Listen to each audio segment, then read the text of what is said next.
오늘 이 아침 하나님께서 주시는 말씀 시편 15편 1절에서 5절 말씀 한 절씩 교독하겠습니다.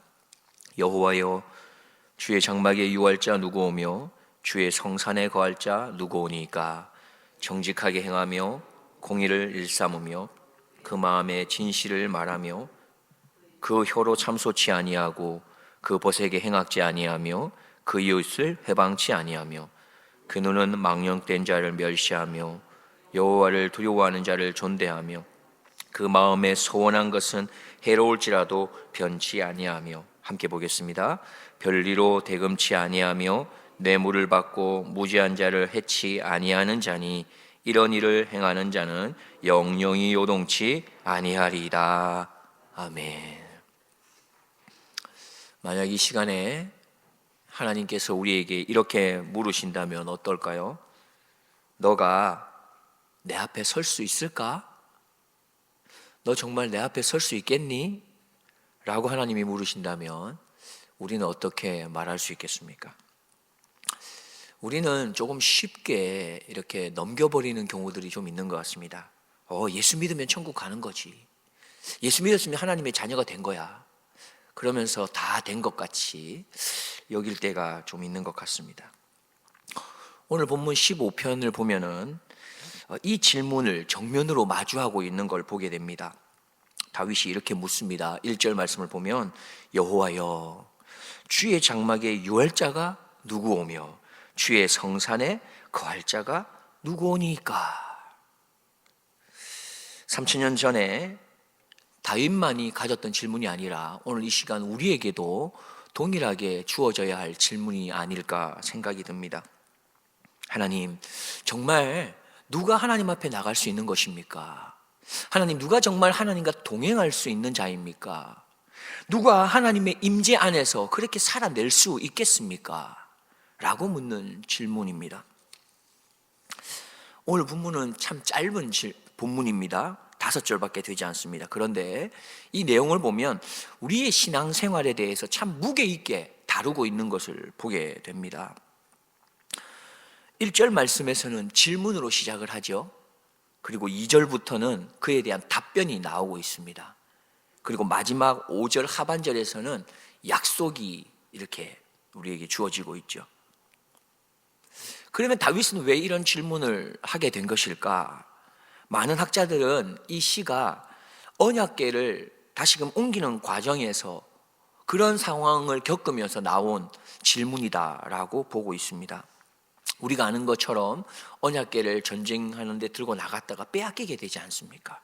그리고는 오랫동안 잃어버린 상황에 있다가 결국에 하나님의 은혜로 다시금 돌려받게 되는데 그 언약궤를 옮기는 그 과정 가운데 언약궤를 옮기다가 이게 넘어지려고 하는 것을 손으로 잡아서 그 웃사가 죽게 되죠. 이런 일이 있거나 또 오랫동안 또 옮기지 못하고 이렇게 두게 됩니다. 두 번째로 다시금 이 언약궤를 옮기면서 그는 분명하게 생각했을 것입니다. 누가 하나님의 그 임재 앞에 나갈 수 있는 건지에 대해서 무게 있게 다시 한번 생각했을 것입니다. 신중하게 생각했을 거예요. 그러면서 오늘 본문 1절처럼 묻게 되는 것이죠. 우리 1절 말씀 함께 한번 읽어보겠습니다. 여호와여, 주의 장막에 유할 자 누구 오며 주의 성산에 거할 자 누구 오니까? 하나님, 누가 하나님과 진정 동행할 수 있는 것입니까? 이 물음일 것입니다. 그저 누가 예배당에 갈 수 있습니까? 이 물음이 아니겠죠? 하나님과 진정 함께 할 만한, 동행할 만한 자가 누굽니까? 라고 묻고 그에 대한 답이 2절부터 이어집니다. 하나님의 답이죠. 2절 말씀 같이 보겠습니다. 정직하게 행하며 공의를 일삼으며 그 마음에 진실을 말하며. 히브리 원어의 뜻을 보면은 흠이 없고 완전한 것을 말합니다. 그런데 이것은 도덕적으로 흠이 없거나 완전하기보다는 우리가 어저께 새벽에도 잠깐 언급을 했지만 겉과 속이 다르지 않는 것, 하나님 앞에 말한 것과 행동하는 것이 다르지 않는 것을 말하는 것입니다. 주일에 또 거룩한 예배당에서 그렇게 은혜를 누리고 또 거룩한 얼굴이나 어떤 괜찮은 모습이나 조금은 경건한 어떤 모습을 가지지만 월요일부터 그 이후에 우리의 삶의 현장 가운데서는 전혀 다른 얼굴을 가지고 있다면, 사업장에서는 정직이 아니라 때에 따라서는 나에게 유익한 대로 그렇게 하는 것을 보게 된다면, 가정에서도 참으로 괜찮은 모습을 보이기보다는 여전히 내 안에 있는 나의 어떠한 습관에 따른 참지 못하는, 그냥 마구 말할 수밖에 없는 그런 모습을 가지게 된다면, 그것이 하나님 앞에 하나님과 동행하는 모습의 그런 자로서의 합당한 모습은 아니지 않겠냐, 그 말씀을 하고 있는 것이죠. 계속해서 3절에 또 모습을 말씀하고 있습니다. 함께 한번 보겠습니다. 그 혀로 참소하지 아니하고 그 보색에 행악하지 아니하며 그 이웃을 회방치 아니하며 했습니다. 참소한다, 이게 무슨 말이겠습니까? 남을 헐뜯는다, 이런 것이겠죠. 어떤 사람에게 고자질하는 거, 비방하는 거, 이런 것이 참소하는 것일 겁니다. 우리는 간혹 말로써 남의 실수를 이렇게 자꾸 그냥 나도 모르게 말하게 되는 경우가 있는 것 같아요.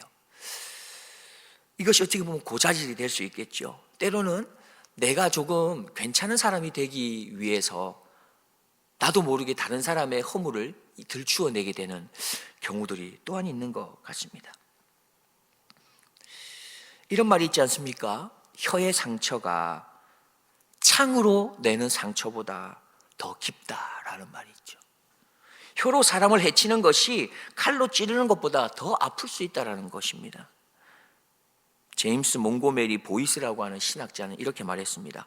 교회를 병들게 하는 것은 큰 죄악보다도 오히려 뒷담화, 비판, 험담이다 라고 말을 했습니다. 우리는 가끔 말하기 전에 한번 생각하면 참 좋겠습니다. 누군가가 내가 하는 이 말을 다른 사람이 한다면은 그것이 정말 덕이 되는 말일까? 우리는 말하기 전에 잠깐 생각하는 것이 참 중요할 것 같습니다. 왜냐하면 우리는 악의가 있어서가 아니라 그냥 자연스럽게 하는 말 중에 누군가가 들었을 때에, 상대방이 들었을 때에, 그 이야기의 당사자가 들었을 때에 불편할 수 있는 말이 있기 때문에 그런 것이죠.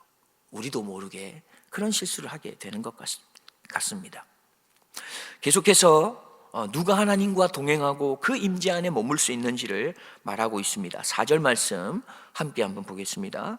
그 눈은 망령된 자를 멸시하며 여호와를 두려워하는 자를 존대하며. 거기까지만 보겠습니다.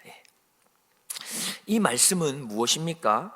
여호와를 두려워하는 자를 우리가 존귀히 여길 줄 알아야 된다는 말입니다. 또 이렇게 표현할 수 있을 것 같습니다. 내가 누구를 존경하고 누구를 본받으려고 하는가?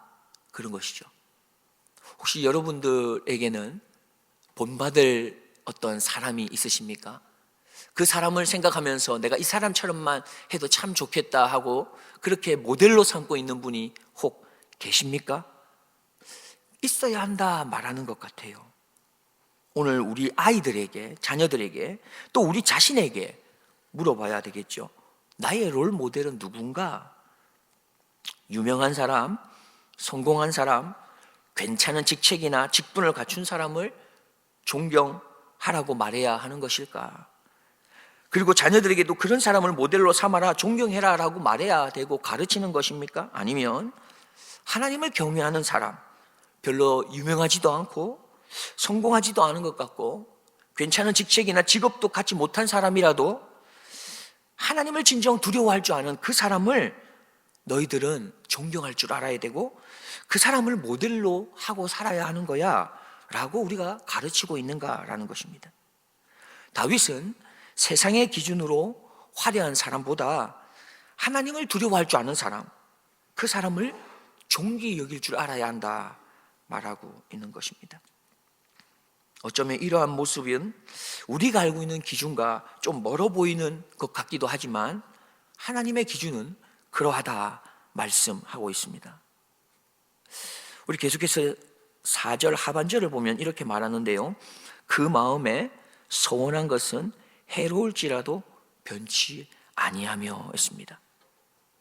자신에게 해가 된다 해도 너가 그것을 약속한 거라면 지켜야 하는 거야 라고 말하는 것이죠. 사실 우리는 손해가 예상되게 되면 약속한 것도 좀 이렇게 뒤집으려고 어떤 핑계를 대서라도 바꾸어 보려고 하는 경향들이 우리 안에 있는 것 같습니다. 계약서를 다시 꼼꼼히 들여다보면서 어떻게든 빠져나갈 구멍을 찾으려고 하는 거죠. 왜요? 그렇지 않으면 나에게 많은 해가 되기 때문에. 그때는 그런 뜻이 아니었어요 라고 하면서 말을 바꾸려고도 합니다. 솔직히 말을 한다면 이런 모습이 우리 안에 너무나 가득하게 있는 것 같습니다. 왜 그렇습니까? 우리 안에 본성이 그런 것 같아요.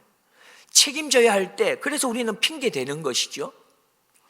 아주 어린아이들도 그러지 않습니까? 부모가 첫째와 둘째를 불러서 이거 누가 잘못했냐고 말하면 내가 잘못했다고 말하나요? 누가?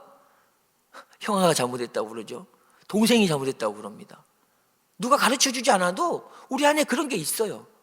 피해가고 싶은 거예요. 남에게 핑계를 대고 싶은 거죠. 어디서부터 시작됐습니까? 에덴 동산에서부터 시작된 것이지요. 하나님이 아담을 부르는데 아담은 누구를 핑계댑니까? 하와를 핑계대지 않습니까? 하와는 누구를 핑계대죠? 뱀이 그랬다고 핑계대지 않습니까? 그렇지만 하나님은 우리에게 이렇게 말합니다. 우리가 손해를 본다 해도 약속을 지키는 사람이 되어야 한다 말씀하고 있습니다. 형통할 때 지키는 약속은 누구나 할 수 있다는 겁니다. 그러나 손해를 볼 만한 때 약속을 지키는 것, 그게 진짜다 하나님은 말씀하시는 것이죠. 하나님 앞에 설 수 있는 사람은 순결한 사람, 약속을 잘 지킬 줄 아는 사람이다 말씀합니다. 마지막으로 5절을 우리가 본다면 이렇게 말하고 있는데 함께 보겠습니다. 별리로 대금치 아니하며 뇌물을 받고 무지한 자를 해하지 아니하는 자니 했습니다. 고대 근동 사회에서 가난한 이웃에게 많은 높은 이자를 이렇게 측정하면서 돈을 빌려주는 건 뭐 하겠다는 거지요? 내가 착취하겠다는 것을 의미하는 거죠. 그렇게 많이 했다는 거죠. 또 재판정에서도 뇌물을 이렇게 찔러주면서 약한 사람에게 피해를 입히게 되는, 죄 없는 사람을 억울하게 만드는 이런 일이 있었다라는 것입니다. 다윗은 이 두 가지를 말하면서 뭐라고 말합니까? 너희가 그러해서는 안 된다 말하고 있는 것입니다. 내 이익을 위해서 다른 사람의 약함을 이용하는 것. 세상은 좀 그럴 때가 많아요. 어떻게 합니까? 내가 어떤 법적으로 지식이 많으면 법적으로 잘 모르는 사람을 어떻게 해요? 법적으로 정당하게 이용을 하면서 그 사람에게 해가 가게 하고 내가 교묘하게 빠져나가는 거죠. 그런 것이 다반사이지 않습니까? 경제적으로도 마찬가지입니다. 경제적인 흐름을 잘 모르는 사람들에게 이렇게 그냥 책임을 넘기면서 내가 더 많은 유익을 취하고 있는 게 이 세상이 흘러가고 있는 다반사의 모습 중에 포함되어 있지 않습니까? 너희는 그래서는 아니 되는 것이다 말하고 있죠. 사실 여기까지의 이야기를 우리가 보게 되면 좀 마음이 무거울 수 있습니다. 그러면 누가 이 산에 오를 수 있고 주님의 성산에서 머물 수 있고 거할 수 있고 누가 하나님과 그렇게 동행하면서 살 수 있다는 말인가? 라고 하는 생각이 들기 때문에 참 마음이 무겁습니다. 정직한 삶, 순결한 언어, 올바르게 존경할 줄 아는 것, 손해를 감수하면서까지라도 신실하는 삶, 물질 앞에서도 정직한 것, 이런 것들을 어떻게 우리가 다 감당할 수 있을까라는 것이죠. 사실 어느 누구도 이것 앞에 온전하게 다 우리가 할 수 있다 말할 수 있는 사람이 없을 것입니다. 그렇다면 시편 15편은 우리를 절망하게 만들기 위한 말씀입니까? 그렇지 않을 것입니다. 여기에서 하나님께서 우리에게 주시는 메시지가 있는 것이지요. 그렇기 때문에 너희 힘으로 이것을 감당할 수 있는 사람이 한 사람도 없기 때문에 너희는 한 사람을 바라볼 줄 알아야 된다라고 말하고 있는 것이죠.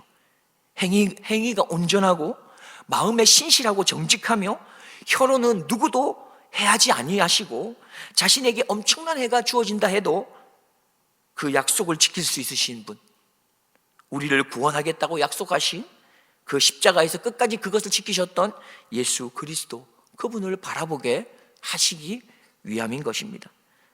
그렇습니다. 우리는 우리의 온전함으로 이 산에 오를 수 있는 게 아닙니다.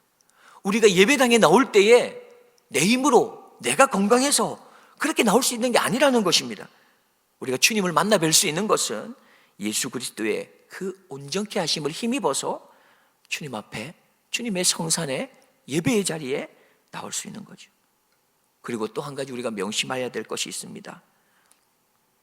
그분을 힘입는다는 것은 더 이상 예전처럼 살지 않기로 결단한다는 것입니다.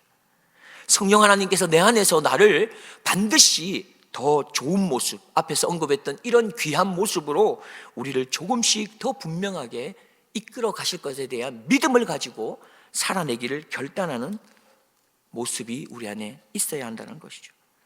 말씀의 결론을 맺겠습니다. 시편의 마지막 한 줄을 보면 5절 하반절 말씀에 이렇게 말합니다. 이런 일을 행하는 자는 영영이 요동하지 아니하리이다.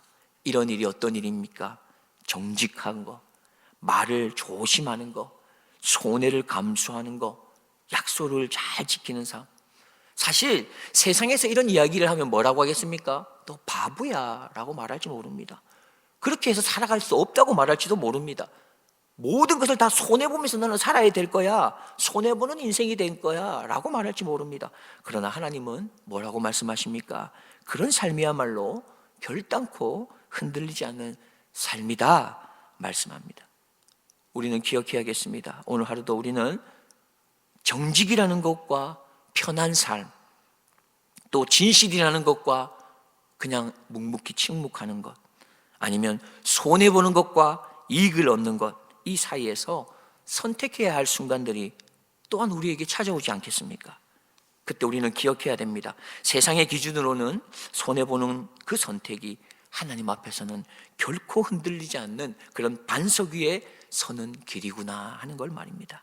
원하옵기는 우리가 여호와여 주의 장막에 유할 자가 누구입니까? 라는 질문 앞에서 하나님 앞에 우리가 그리스도의 이름으로 예수 그리스도를 의지하며 날마다 그렇게 조금 더 성숙된 모습으로 걸어낼 수 있는 우리 모두가 되기를 주의 이름으로 축원드립니다. 기도하겠습니다. 사랑의 하나님 아버지, 오늘 말씀 앞에서 저희의 부족함을 보게 됩니다. 온전하지 못한 행위와 진실하지 못한 마음과 조심하지 못했던 말과 손해 앞에서 흔들리는 약속과 이익 앞에서 눈 감아버리는 우리의 모습을 고백합니다. 그러나 주님, 저희는 저희의 온전함이 아니라 예수 그리스도의 그 온전하심을 힘입어서 주의 산에 나아갑니다. 십자가에서 자신에게 해로울지라도 끝없이 저희를 향한 사랑의 약속을 지키신 그 은혜를 붙듭니다. 이번 한순간, 한 주간을 저희의 삶 속에서 정직과 순결한 언어, 신실함이 그리고 정의가 열매를 맺게 해 주옵소서. 손해가 예상되는 순간에도 주님을 바라보며 바른 길을 선택하는 용기를 허락하여 주옵소서. 그리하여서 저희가 결코 요동하지 않는 반석 위에 서게 하여 주옵소서. 우리의 참된 구원자이신 예수 그리스도의 이름으로 기도드립니다.